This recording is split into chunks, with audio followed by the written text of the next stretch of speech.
I give a fuck? Why do I give a fuck? Why do I try so hard? Why do I care so much? Welcome to Why Do I Give a Fuck? A cross-cultural conversation between myself, Deanne Tate, and Johanna Thompson. In these times of great struggle and possible shift, we ask ourselves, why do we give a fuck about any of it? How does the lens we see the world through impact what we see? And what do we do about it? So what are we talking about today? What are we talking about? What's going on? Well, we were just, when we come on these calls and we try to decide, I think about this all the time, like, what are we going to talk about? And I always have so many things swirling around in my head based on what's happening in the world and in this country and in this government and all the things that it's like I always feel stuck. There's so much to talk about, and it feels like, so I was sharing with you about, just in a very small nutshell, what was happening in the latest Freedom Flotilla that tried to make its way to Gaza to break the siege on the boat called the Handala. And there were, I think, 20 something activists on the boat. Chris Smalls, who is the only person that I have heard of. I think he's the only person that has established a union in Amazon, within the company of Amazon. I mean, Okay. the company of Amazon. So I know you've probably heard of him, Chris Smalls, and that work. And so he was on the Handala. He was the only Black person on the Handala. And there were reports, he just got released yesterday from Israeli prison. They were captured. The Handala was commandeered by the Israeli soldiers, the IOF, in international waters. So it was an illegal Yeah. action to begin with, because they're not allowed to just board boats because they want to, but they did the Handala, as they did with Medellin before it. And took all of the folks that were on the boat into custody, into Israeli territory in the prisons. And Chris Smalls and one other person were just released yesterday. So they were kept for, I think it's 5 days now. And the reports are that Chris was the only one that was beaten. He was kicked, he was beaten, he was treated grossly inhumanely. All of them were, but he was, being the only Black person on the boat, the only Black man. It raises the question of why. Why would he be the one that would be targeted? Why? No, it doesn't. It's a rhetorical question. It does not raise no questions. It's a rhetorical question. No, it doesn't. And anyway, so I was just relaying that to you and how that was kind of up for me in my mind, and you came up with a term that I had not heard before. So Terrifying. I come up with no terms. but you shared a term with me. I shared a term with Shared you. a term with me. And there is a terminology here on the island, splitting justice, right? And Okay. so splitting justice is when you're not equally fair to people the same way, but you're partial to whom it is that you want to give justice. And that's the reality of the way that I have experienced growing up in the United States territory, that splitting justice is a very, very real experience that people have. And that is, like, we kind of talked about it in one of our podcasts when we were talking about people who have economic resources when they're going through the justice system and how they're able to maneuver. And we even said ourselves that we don't call it a justice system because justice kind of implies that there is going to be kind of this equal measure of how to hold people accountable, or to, in the United States justice system, to do some retributive justice, actually, on when somebody causes harm to somebody else. But the splitting justice is really this partiality towards how you are going to deal with and take care, or not take care of, but deal with somebody and deal with their accountability. And it sounds like Mr. Smalls was harmed violently, that he was targeted, having darker skin. I have no idea what race relations look like in Palestine, like racial identity relations, because I don't think it's terribly dissimilar from what it is happening here. But I'm also talking about, like, there is a raciality. There's a distinction that we can tell by the way that people look. And other than, and I'm just thinking about my knowledge space of people who are in Palestine, be it in the Muslim faith beliefs or be it like Israeli. How do we say this? All of people look alike to me. So so let me just, do you know what I mean? Like everyone, I don't see a diaspora of color that would preclude that there is some like racial identity to be able to think about it in the same way that we think about it in the United States. Anybody who is not like white skin identified, could be targeted in whatever community that they're in, specifically in the United States. And on Palestine, everyone seems to be the same hue of their skin complexion. That's not what I've been learning. Yeah, that's not what I've been learning. I mean, Okay. I think one of the issues that I've been learning about with the designation of Israel, the occupied Palestine, what I prefer to refer to it as, is that the majority of Israelis, or the Israelis that settled and that took that land, were European Ashkenazi Jews, which are going to be tend to be more white passing in terms of, just hue of skin color. But Okay. there are Israelis of color. There are black and brown Israelis that I've been learning about more. I mean, I've never been to Israel, never been to occupied Palestine myself. So this is all just secondhand information that I've been gleaning. Certainly the Palestinians that are living in Gaza, that have been segregated into Gaza and have been segregated in the West Bank, tend to be more black and brown presenting. So there is a, That's huh? black and brown presenting to whom? Well, to the people that are oppressing them, for sure. I didn't mean to throw you off. Do what? I didn't mean to throw you off, but I'm hearing that that people of Israel I'm trying to figure out what it is that would be the identifier, because yes, European skin hue, but folks is all in my vision. Folks are all kind of like tan white. But everybody is white skinned. If any of them people came here to Jamaica, they would all be considered whites. Interesting. Okay. I totally. But I mean, that's why I'm like, yeah. Yeah. So I'm definitely seeing it through a white lens, but I'm also seeing it through a U.S. lens in terms of how we identify. I appreciate that clarification. How we identify people that would be considered white as they walk into a room. And this is a conversation that I've had with Jewish people here in the U.S. who often seem to want to stand in this "I'm not white," which then allows them to, well, not allows, then often puts them in a place of feeling oppressed. I'm not white.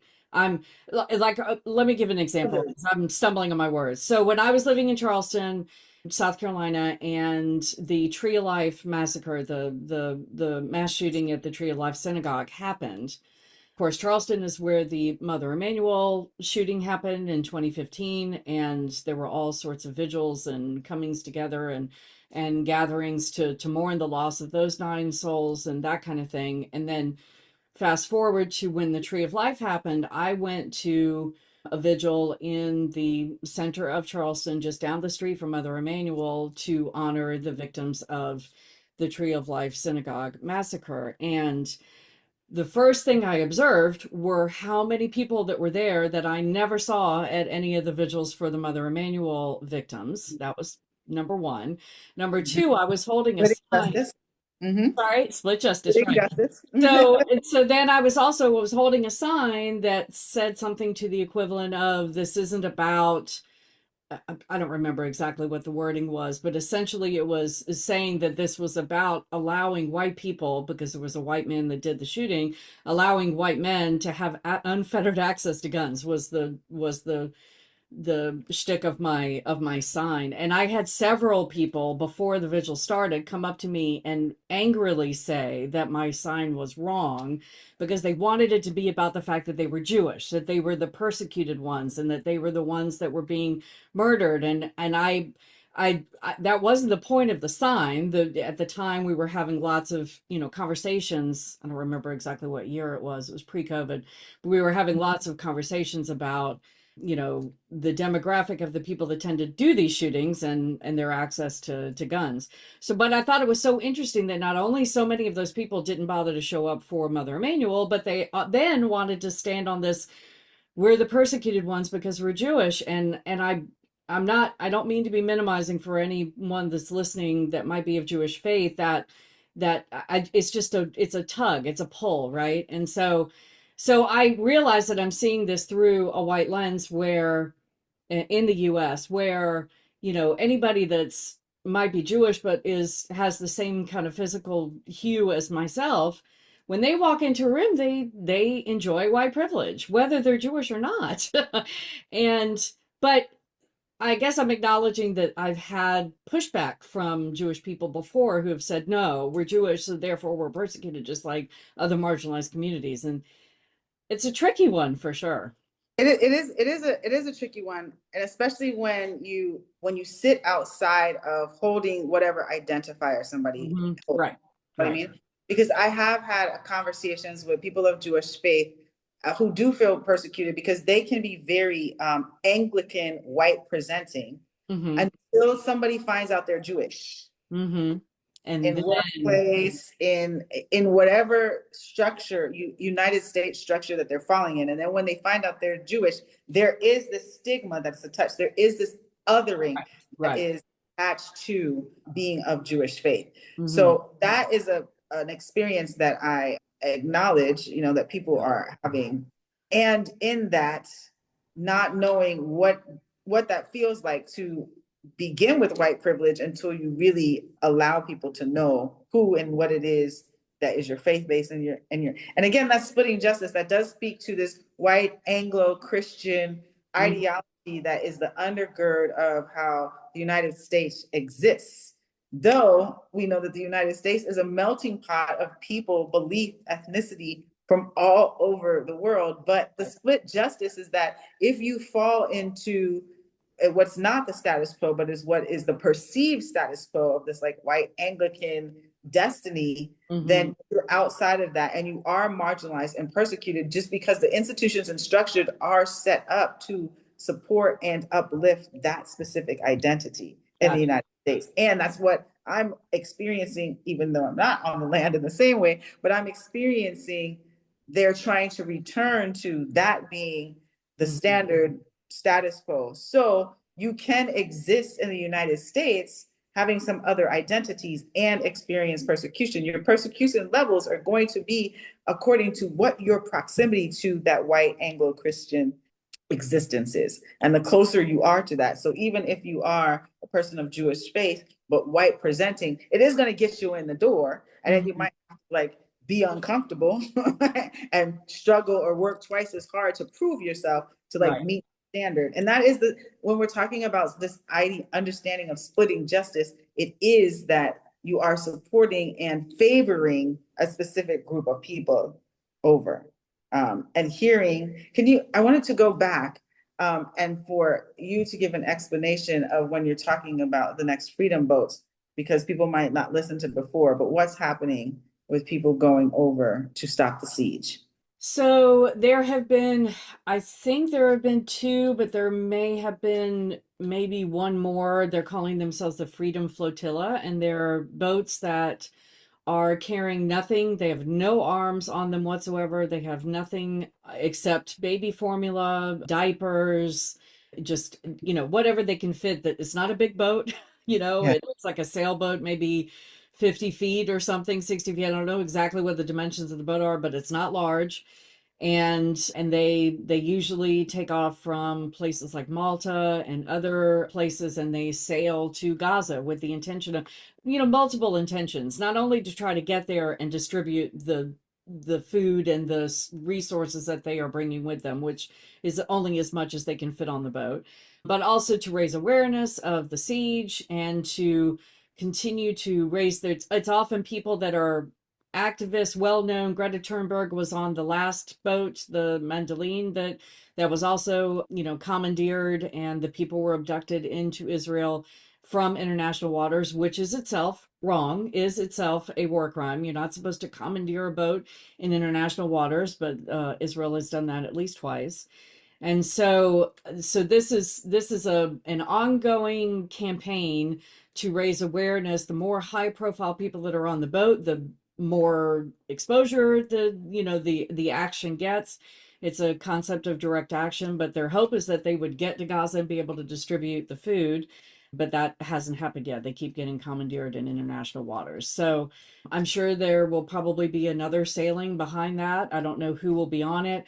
It was interesting to me. It seems like they made a conscious choice this time that when the Madeleine got commandeered and the people that were on that boat were abducted by the IOF and taken into Israeli custody, more of them, it felt like, signed an agreement right away and allowed them to be deported out of Israel and sent basically back to their countries of origin.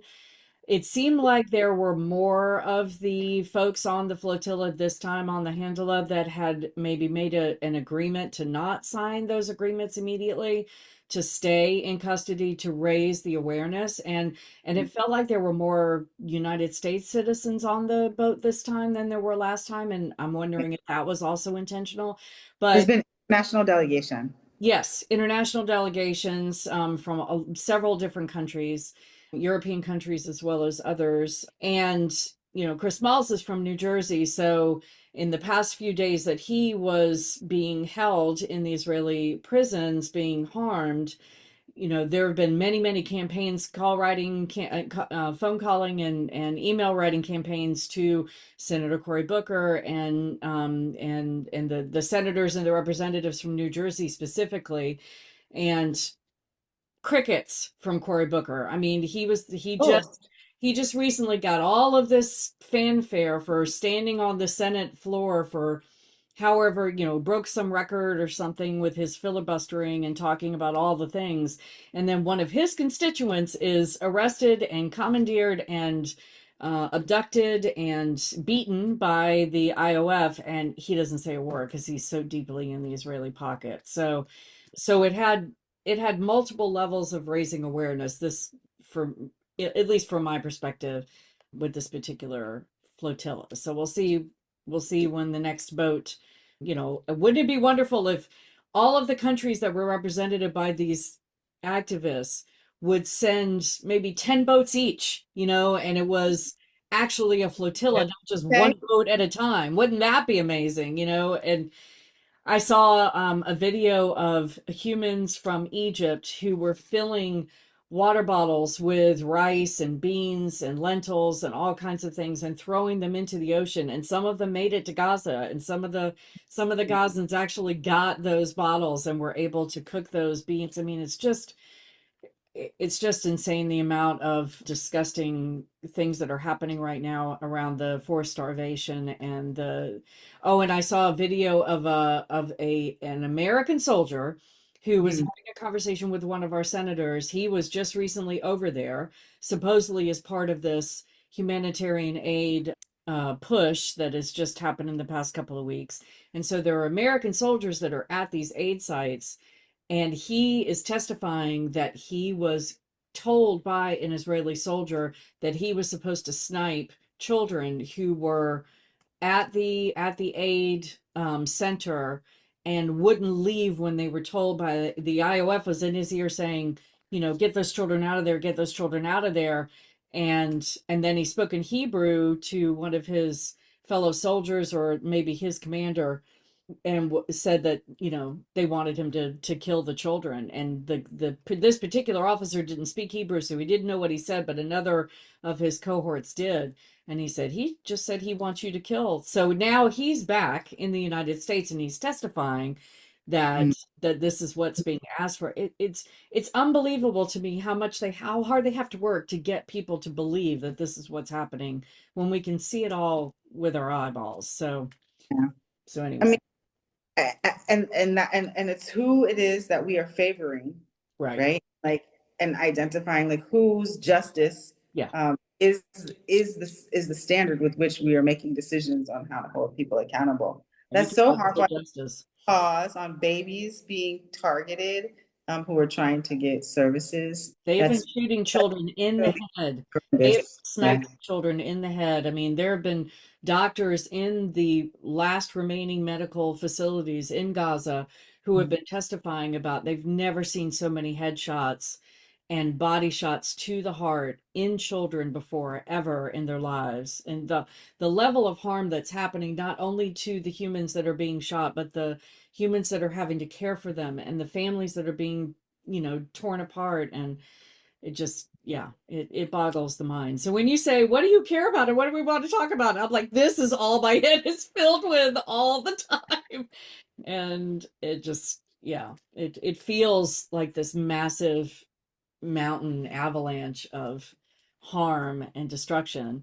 And then I went and saw a friend of mine, Sophia, yesterday, who's from Cambodia, and she was sharing with me that her family is in Cambodia. And of course, Thailand is doing to Cambodia exactly what we're seeing happening in Palestine. They have decided they want to, yeah, they started bombing just last week. They started bombing Cambodia.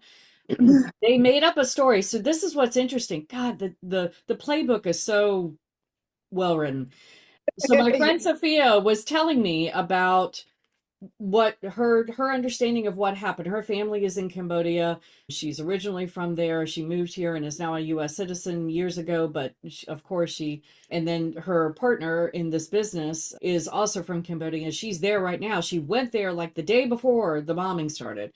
So they're very worried about her being over there. But Thailand wants to take land from Cambodia. They see them as a weaker entity. Cambodia really doesn't have a military. They don't have any real means of defending themselves. And Thailand wants to rework the map. They want to steal land from Cambodia. So they created a scenario where, even though Cambodia doesn't have a military, created a scenario where the narrative is that Cambodia shot first, that Cambodia attacked first, and that Thailand is defending themselves. Sound familiar?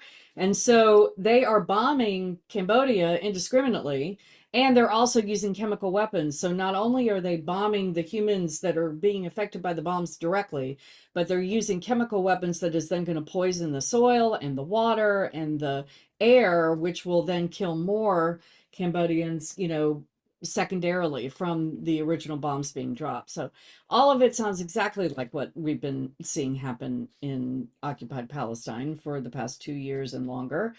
And it just, yeah, I'm curious about like what all of these major land grabs are for. Like, you know what I mean? yeah, It's just I don't have the knowledge base, so yeah. I'm asking out of curiosity. So if Those any are of our just power.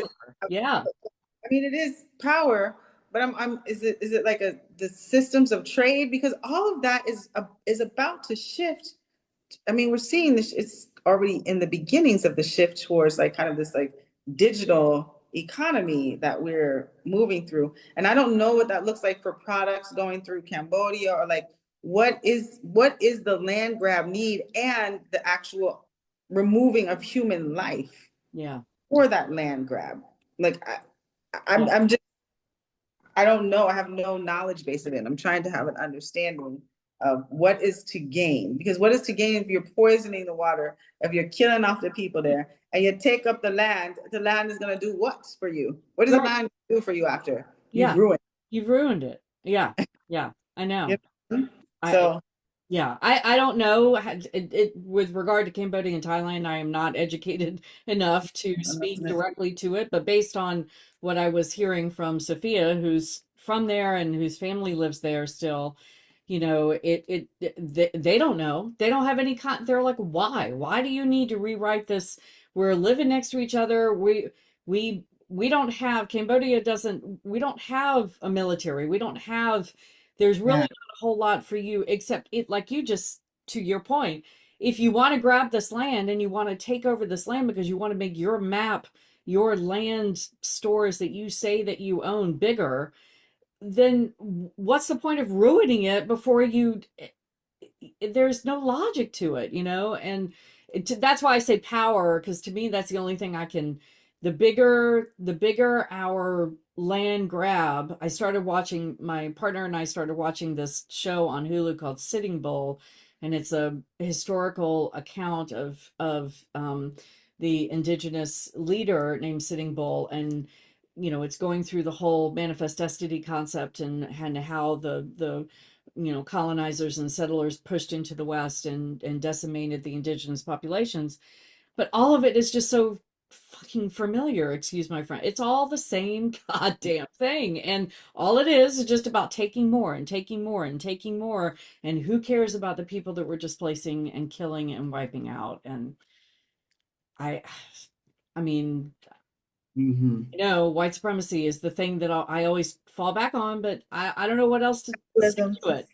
Those are the things. White supremacy and capitalism keeps on pushing this very abusive agenda. Yeah, We're seeing that literally globally sweeping across the land as there's more and more people who are disenfranchised from being able to access the resources that they need to just be living, to live. right.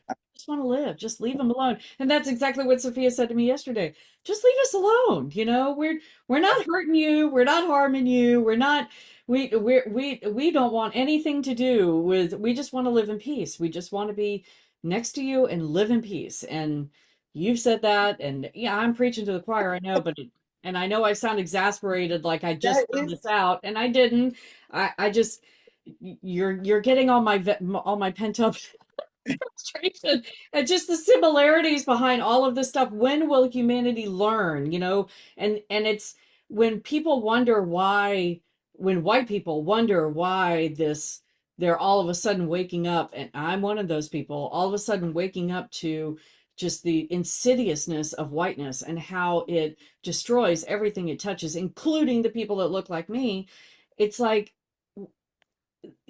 how many examples do you need to see the patterns? I mean, the patterns are so clear, Russia to Ukraine, all of it, everything is just so clear. and a and lot of yeah. a lot of it is attributed to how my understanding of like anti-blackness. And when we're talking about Oh yeah. anti, we're not just talking about people, who, well, we all origin from the African continent, Yeah. but people who are identified as darker hue, to what we were speaking about at the beginning of this conversation. If anybody from Palestine area came over here, they would Mhm. all be considered lighter hue human beings anyway. Yeah. But if there is this idea of you are lesser than me because your skin is browner than mine, or because your hair is coarser than mine, and that gives me the right to power over and lord over you because I have a closer proximity to whiteness, when it really is that folks want to be existing in their autonomy in the same way that folks who are white identified want to exist in their autonomy and power and leadership. And to your point, the leave us alone is real. Like if you just leave So us real. and let us So be, it is real. And that's enough. That's what peace looks like. You know what I mean? And stop splitting justice, right? Stop favoring this idea of whiteness, this idea of capitalism, this idea of proximity to something that has been very destructive throughout the history of what we understand as like human existence. it is the scourge. It is Mm. absolutely the scourge. If you whittle down, I would be willing to say, if you whittle down every conflict, if you whittle down I mean, we're seeing it on the continent in so many different countries that are saying no, no more. You are the cancer to our land, and we want you off. And we will do whatever we need to do to get you to leave, because you just need to leave us the fuck alone.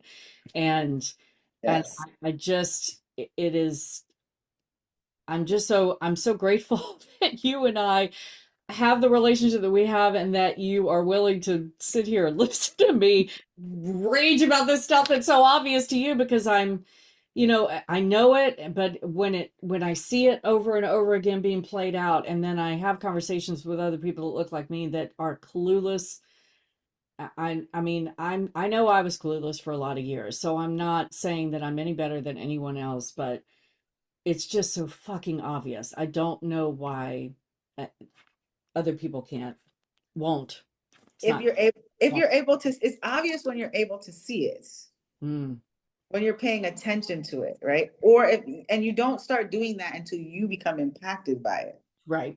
Because if you're existing in your own peace, in your own leave me alone, because you've positioned yourself in that way, then it Right. becomes so much more difficult for you to witness and understand and observe that other people are asking for the same privilege with which you exist in your life.